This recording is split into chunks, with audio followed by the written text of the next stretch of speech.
Item number 5, open forum. We welcome your comments on items not listed on the agenda. The audience of patrons portion of the meeting is limited to 3 minutes per person and will last up to 15 minutes total. Delegations of more than 5 persons shall appoint 1 person to present their views to the board. Keep your comments in a positive nature. Please do not expect board discussion of items raised during the open forum at this meeting that are not on the agenda posted for this meeting. If comments made during the course of the public forum warrant further information, we will direct the superintendent to gather information for consideration at a later date. Our first speaker is Mr. Ronald Garza on appellate court ruling.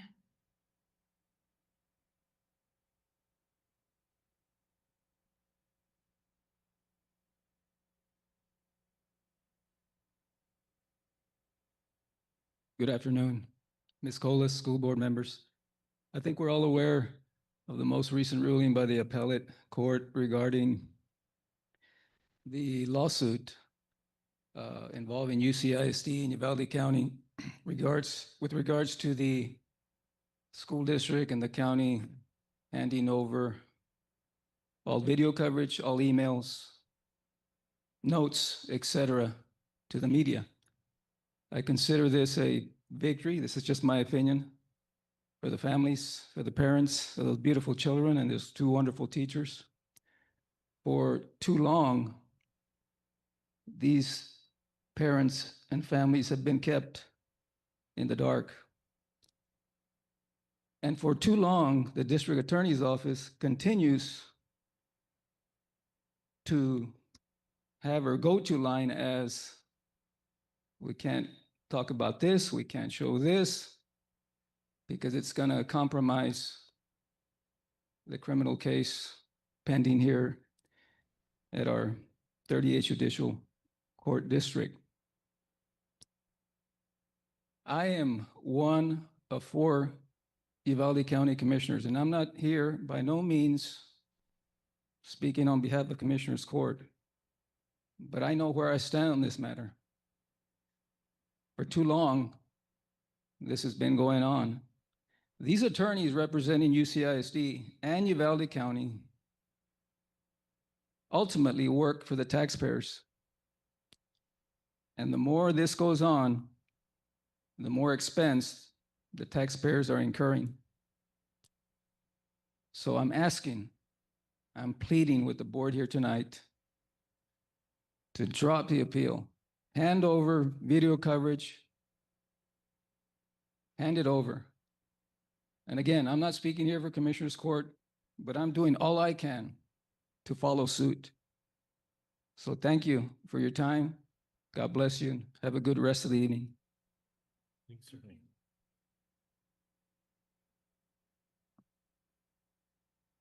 Our second speaker is Mrs. Gloria Cáceres on Robb Records.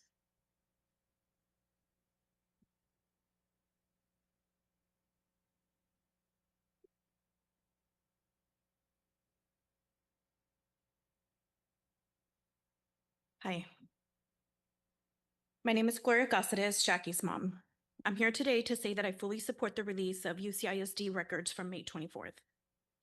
For over 3 years, families like mine have lived with unbearable pain, unanswered questions, and a silence that feels like yet another betrayal. It took that day forever changed our lives. It took from us what we can never get back, our children and our sense of safety. It's about making sure what happened to my daughter never happens to another child. I'm here today to I'm here today to demand the truth. You all owe it to Jackie, to her classmates, to her teachers, and to every single family member that has forever been changed. Thank you. Thank you.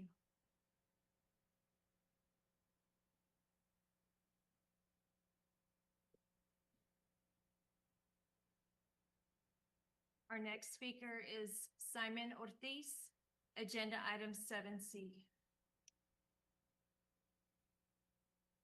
Superintendent Colas, trustees, thank you for this time. First, I'd like to say, well said, Commissioner Garza. Well said, Mrs. Casares. I'm here to talk about the personnel matters that you're going to discuss in closed session and then take action when you get back in here. I hope these actions take into account the discussion y'all had last week about the revenues and how drastic the projections are and how they could not or might not be as bad. Last year, UCISD was facing a 2 million to 2.7 million deficit from the projections made in that budget at this juncture last year. And towards the end of the year, we came out almost, if not balanced, with a small deficit. This year, your deficit is something like $700,000, but that is with a dire revenue prediction that some of your trustees and some of the folks in the audience thought was too low. Please take into account these projections that were made that are so low. And you agreed that it should have been higher. And if you take into account these projections, why not take those same projections into account when you make these cuts back there? I hope you have made those adjustments in the cuts that you're going to make in the personnel, because these cuts will affect the morale. These cuts will affect the quality of education. Now, I say cuts, but I'm talking about your personnel matters. And this will also affect employee retention. Last week, it was said that if you didn't make if you signed contracts with these teachers, that it would be irreversible. Well, we think that if you do make these cuts, it will have a irreversible effect in morale and quality of education and retention of teachers. Thank you. Thank you.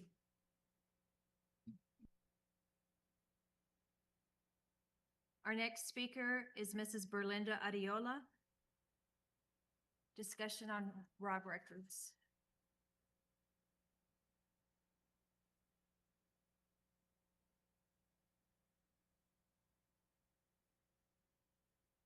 Good evening, Superintendent, Ms. Bettis, Board Trustees. Here we go again with another episode of Will You Do the Right Thing? For 38 months, there are 3 things that we have asked for: transparency, accountability, and to be able to have our loved ones back in our lives and in our homes. As we all know, the latter is impossible, but the other 2 can definitely still happen. It is time for UCISD to stop fighting the release of records. There's nothing in those records, in those files, that can hurt any one of us any more than the pain that we've already endured. Once released, there will be questions. Transparency will come. There may be some blame. Accountability will come.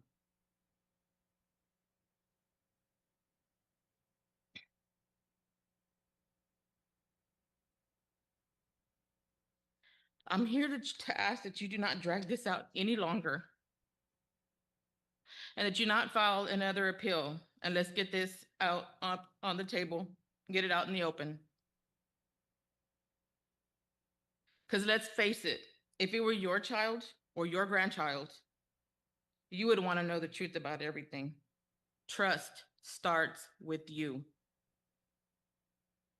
And those that always say that we should move on and get over it, it's issues like this that won't allow this. And this is why we're not done. Thank you. Thank you.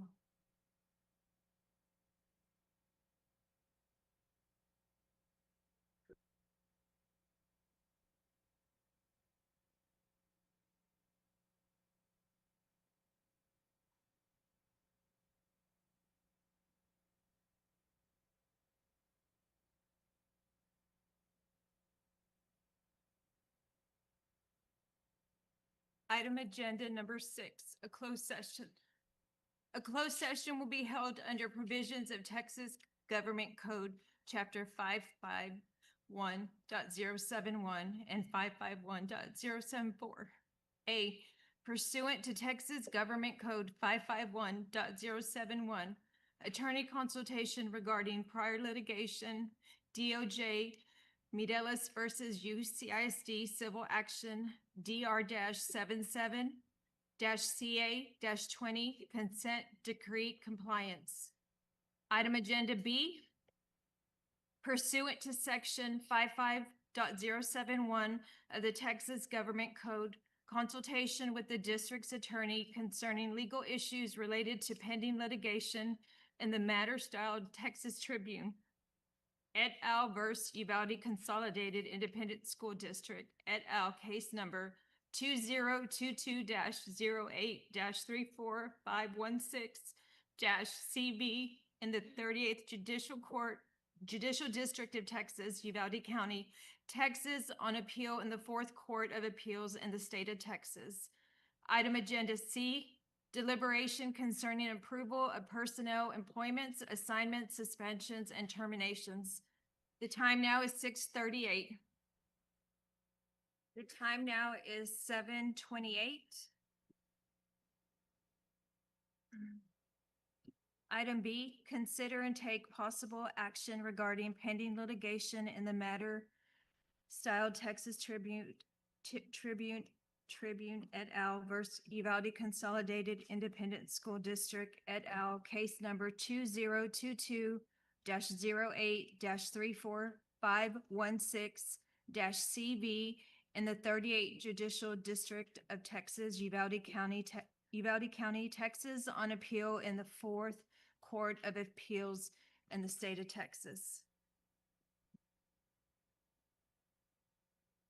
I make a motion that we move that the school district release the responsive information to the media entities who filed suit against the district in compliance with the court order and direct the administration to provide prior notice to the families and the community of the release date. Second. Motion made, trustee Bettis, second by trustee Swatis. Any discussion?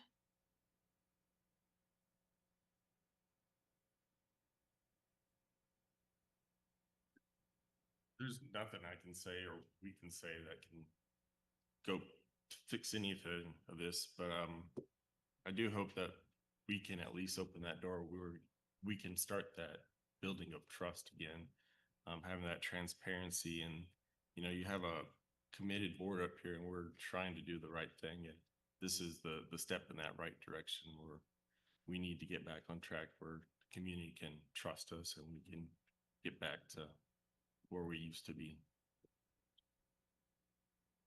I agree. It's important for us to really see information. We want to respect the community and know that we will inform you before it's released, and you will know before it's released to the media outlets. I think it's important that you know that it's why I sit up here as a school board member. It's why I do this. It's for you and the community so that we can have healing and transparency. So I want y'all to know that. And I thank y'all for coming today. I know that y'all have been through a lot of trials and battles. I'm sorry we didn't really sit sooner. I just, coming on as a new board member, I don't know if I understood everything. And so we're coming to understand more. And I believe that it's important to be transparent in choices that we make, and do things better, get things right in this district.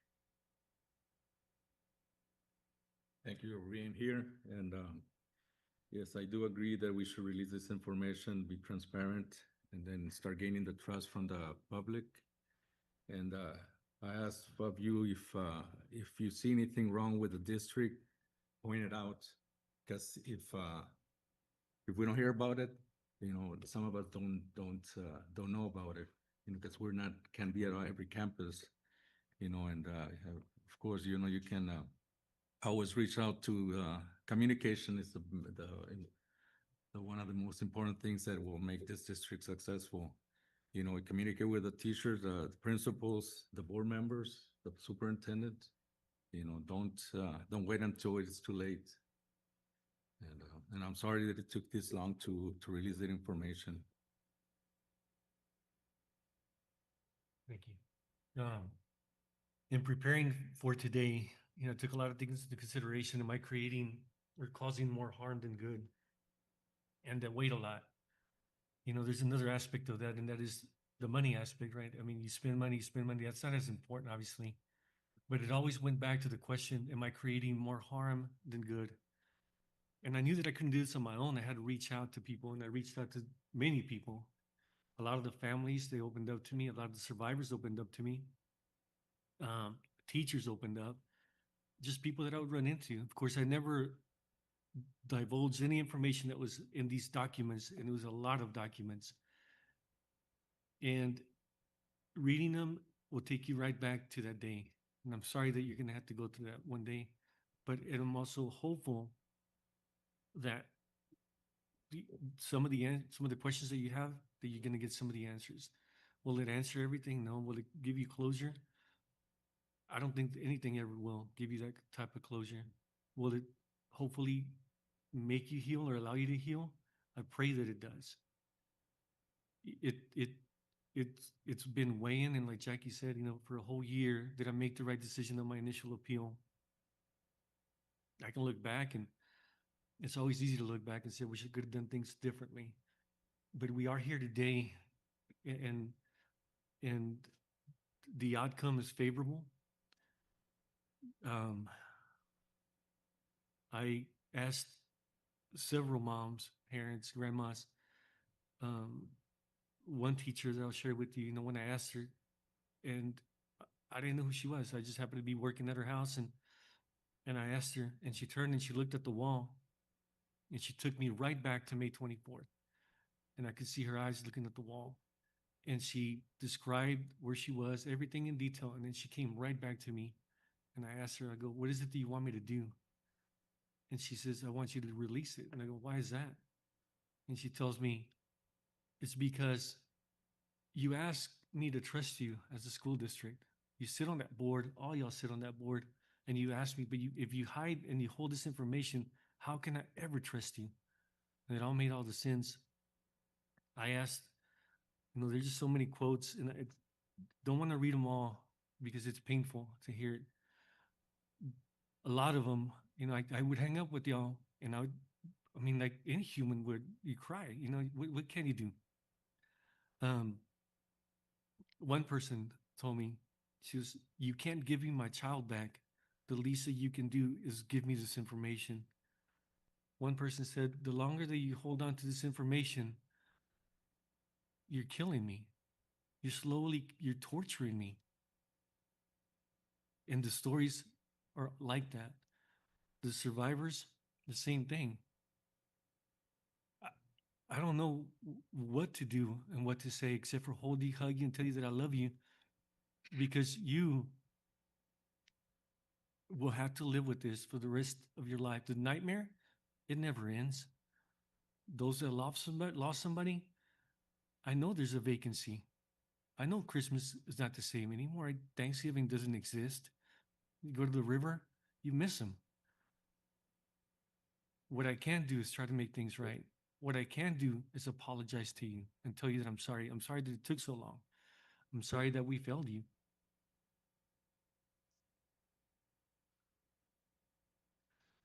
If there's something that we can learn from this, it's how to be better, how to make things right. We pray that it never happens. We already know that it's happened since May 24th. I hope that other districts will learn from this, other colleges will learn from this. If it ever happens, God forbid it does, but if it ever happens, that they take note of how we failed, but also most importantly is how do we make things right? Did we struggle in making things right? We will continue to struggle, but we have to reflect and allow God to guide us in the right direction and to embrace you. And with that, I tell you one more time that I love y'all so very much, and I wish that I could take an ounce of that pain away from you. I think that, it didn't take long to come to this decision, and I think that I wish we had the opportunity to do it sooner. And I know that we can't take back what everyone has lost that day, but we will try to do better. We'll do better for all of you, for our district, and let you know that we hear you, we feel you, and we're trying. And talking to different families, the one thing that just over and over was, you can't give me my child back, but you can try to give me closure. So I hope that in today you have some bit of answer to maybe questions you never had answered, thoughts that you thought about that were never clear to you.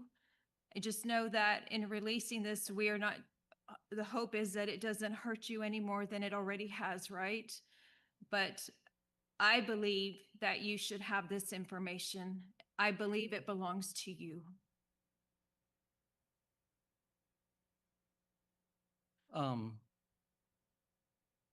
And talking with Trustee Rizzo and hearing him, I echo a lot of the stuff that he says.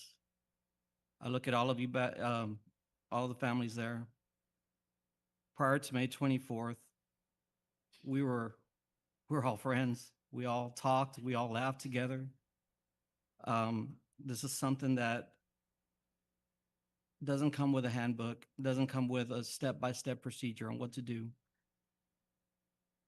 Every day, every board meeting, whether it be a regular meeting, a special meeting, I'm praying. I'm praying that I get the right answers to do the right thing. When I decided to run for the school board, it was prior to May 24th. And I didn't know what to expect, and nothing prepared me for this. Our community, I hope we can start our healing process, continue our healing process. And all I can say is that I will continue to do the best thing that I need to do for our community. And I'm an open book. If you call me and talk to me, many of you have called me one-on-one, and I've talked to you. I've never not answered a call. I just pray that this information that will be released will help you in the healing process. And I just thank y'all for being here and speaking on this. Hi, I'm Erica Munoz, and I ran for school board in the most tough time after May 24th, and I've followed everything. I've seen the hurting. I've seen the families and the moms and the dads, and I go back to that day and I think to myself, I still see my kids' shoes there, and I think, these moms, they're not going to see their kids again. And it's always so hurtful, and it's always been this over me. But I felt that, y'all deserve to know what happened. We need to be transparent. We need to give y'all that information so that y'all can find that way to heal, and to feel like, there's nothing that we're hiding. And that's the worst, is to know or to think that, what are they hiding from us? Why are they not releasing this to us? So I'm glad that I'm here to be a part of that, and to help, transform your views of us, of the school board, and that we're here for you guys, and to reach out to us if you need anything. We feel for you guys, and we hope that by doing this, it will help you find that trust again in us. Thank you. Further discussion? All in favor? Passes unanimously. There you go.